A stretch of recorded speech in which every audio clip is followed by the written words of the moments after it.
जय श्री राम मित्रों, हमारे चैनल के अंदर आपका स्वागत है। दोस्तों, शिवरात्रि भगवान भोलेनाथ का दिन होता है।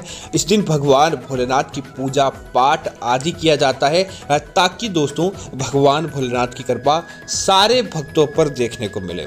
इसी के साथ ही दोस्तों हर कोई वक्त शिवरात्रि की शुरुआत, अपने सुबह की शुरुआत नहा धोकर भोलेनाथ को प्रसन्न करने के लिए लग जाता है ताकि उसके जीवन के अंदर देवों के देव महादेव की कृपा देखने को मिले।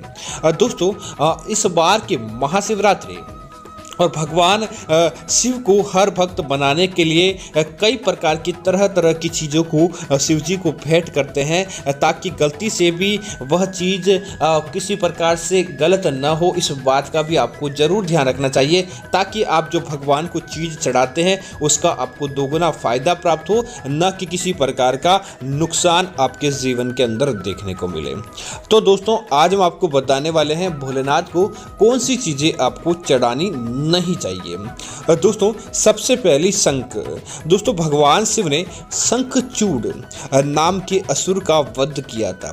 शंख को उसी असुर का प्रतीक माना जाता है जो भगवान विष्णु का भक्त था, इसलिए भगवान विष्णु की पूजा शंख से होती है, शिव की नहीं होगी जाती। इसी वजह से इस बात का आपको ध्यान रखना चाहिए कि शंख भगवान भोलेनाथ की पूजा के अंदर नहीं चढ़ाना चाहिए।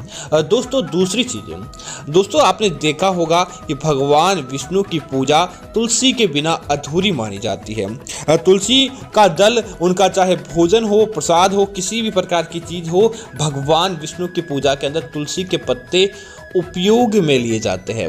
लेकिन दोस्तों, इस बात का विशेष आपको ध्यान रखना चाहिए जब आप भोलेनाथ की पूजा करने वाले हो, शिवलिंग पर जल आदि अर्पित करने वाले हैं, क्योंकि दोस्तों जलंधर नामक असुर की पत्नी वृंदा के अंश से तुलसी का जन्म हुआ, जिसे भगवान विष्णु ने पत्नी के रूप में स्वीकार किया। इसलिए तुलसी से शिव की पूजा नहीं की जा सकती। और दोस्तों, जब जलंधर नामक असुर की जब उनकी पत्नी वृंदा ने इस बात से भगवान शिव से नाराज हो गई और उन्होंने कहा कि मैं आपकी पूजा में कभी भी काम नहीं आऊंगी, इसी वजह से भगवान शिव की पूजा के अंदर तुलसी का उपयोग भूल कर भी आपको नहीं करना चाहिए। दोस्तों, इसी तरह तिल। दोस्तों, तिल वैसे तो दोस्तों हिंदू धर्म के अंदर पूजा पाठ में विशेष महत्व रखता है। शनिदेव की पूजा के अंदर तो तिल का उपयोग होना विशेष माना जाता है। किसी प्रकार का हवन और यज्ञ हो और वहां पर तिल ना हो तो दोस्तों हवन और यज्ञ अधूरा माना जाता है। लेकिन दोस्तों, जल के अंदर डालकर भोलेनाथ को आपको तिल चढ़ाने से बचना चाहिए, क्योंकि दोस्तों यह भगवान तिल को माना जाता है कि भगवान विष्णु के मेल से उत्पन्न हुआ है, इसलिए इसे भगवान विष्णु की पूजा के अंदर तो शामिल किया जाता है, लेकिन दोस्तों इसे भगवान शिव की पूजा के अंदर शामिल नहीं किया जाता है। इसी वजह से तिल को भी आपको भगवान भोलेनाथ की पूजा में चढ़ाने से बचना चाहिए। बल्कि आप महाशिवरात्रि के दिन तिल को आप भगवान शनिदेव के मंदिर के अंदर जाकर चढ़ाएं या हनुमान जी के मंदिर के अंदर जाकर चढ़ाएं, निश्चित तौर पर आपको फायदा प्राप्त होगा। दोस्तों, इसी तरह भोलेनाथ को चावल अब अर्पित किए जाते हैं और भोलेनाथ को चावल चढ़ाए जाते हैं, जिसके कारण भोलेनाथ की कृपा भक्तों पर विशेष देखने को मिलती है। और दोस्तों, अक्सर चढ़ाने से भोलेनाथ प्रसन्न भी होते हैं। लेकिन दोस्तों, इस बात का ध्यान आपको रखना चाहिए कि भोलेनाथ की पूजा के अंदर अक्षत अर्थात कि साबुत चावल चढ़ाएं। टूटा हुआ चावल या अधूरा चावल या आधा चावल भोलेनाथ की पूजा के अंदर भूल कर भी नहीं चढ़ाना चाहिए। ऐसा करने से आपकी पूजा अधूरी मानी जाती है और पूजा के अंदर खलल पड़ जाता है। इसी तरह दोस्तों, सिंदूर। दोस्तों, भोलेनाथ मस्त जोगी स्वभाव के माने जाते हैं। उनका श्रृंगार भांग और चंदन है। उनको सुहाग की निशानी वाला कुमकुम सौभाग्य का प्रतीक है, बल्कि भगवान शिव तो वैरागी है, इसीलिए भगवान शिव की पूजा के अंदर भूल कर भी आपको सिंदूर अर्थात कि कुमकुम नहीं चढ़ाना चाहिए, बल्कि आप उन्हें चंदन चढ़ाए, चंदन का लेप करें, आप उन्हें भस्म चढ़ाएं ताकि आपको कई गुना फायदा देखने को मिले, न कि किसी प्रकार का नुकसान हो। तो इस बात का आपको जरूर ध्यान रखना चाहिए। दोस्तों, इसी तरह हल्दी। दोस्तों हल्दी का संबंध सौभाग्य से माना जाता है और हल्दी का संबंध भगवान विष्णु से माना जाता है। कई लोग अज्ञानतावश जब भगवान विष्णु की पूजा करते हैं तब वह भोलेनाथ की पूजा के अंदर भी हल्दी का उपयोग कर लेते हैं और हल्दी भोलेनाथ को चढ़ा देते हैं।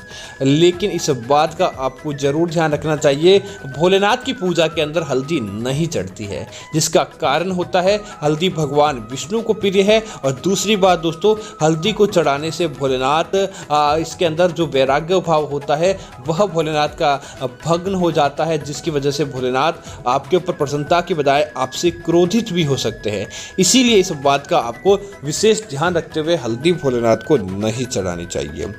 इसी तरह दोस्तों आपने देखा होगा प्रत्येक देवी देवताओं की पूजा के अंदर नारियल का उपयोग किया जाता है। लक्ष्मी मंदिरों के अंदर तो नारियल निश्चित तौर पर चढ़ाया जाता है। दोस्तों नारियल देवी लक्ष्मी का प्रतीक माना जाता है और जिनका संबंध भगवान विष्णु से है।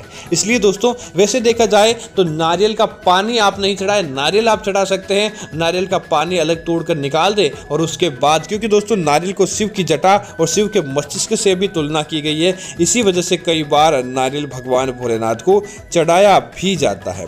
दोस्तों इसी तरह इस बात का आपको ध्यान रखना चाहिए, कई लोग इस बात को मानते हैं कि भोलेनाथ को काले वस्त्र अर्पित नहीं करने चाहिए, लेकिन दोस्तों हम कहते हैं कि आप भोलेनाथ को काले वस्त्र अर्पित कर सकते हैं, किसी प्रकार का नुकसान नहीं है, आपको निश्चित तौर पर फायदा मिलता है और देखते ही देखते आपके हर प्रकार के दुख दर्द दूर होते हैं। दोस्तों इसी तरह हम जानते हैं कि भगवान शिव को भांग और धतूरे का चढ़ाया जाता है और बहुत भोलेनाथ को पसंद होता है।